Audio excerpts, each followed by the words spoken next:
Adigoo maalin sooman haddii aad qof xamatid soonkaaga makuu jiraa ama wuu kaa burayaa? Runtii waa su'aal muhiim ah taas la rabana qof walba inuu ka faa'iidaysto. Assalaamu calaykum waraxmatullaahi tacaala wabarakaatuh. Subax wanaagsan, Ramadaan Kariim. Maanta waxaan wadaa su'aal runtii khatar ah oo bisha Ramadaan khatar ku ah ayaa ku wada.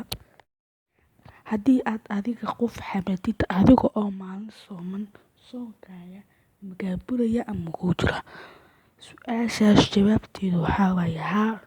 Adigoo sooman haddii aad adiga qof xamatid wuu kaa buraya soonkaaga, waxbana kuma jiro. Assalaamu calaykum waraxmatullaahi tacaala wabarakaatuh.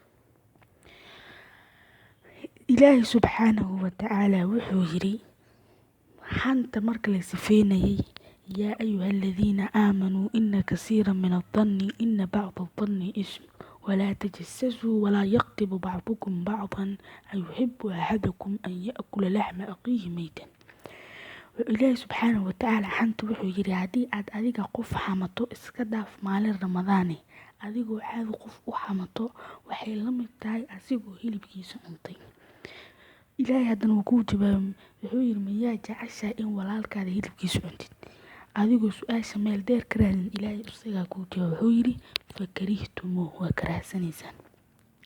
Marka Ilaahay xanta wuxuu ku sifeeyey inay tahay in walaalkaaga hilibkiisa aan cuntid. Marka Ramadaankii wuu u daran yahay xanta. Wassalaamu calaykum.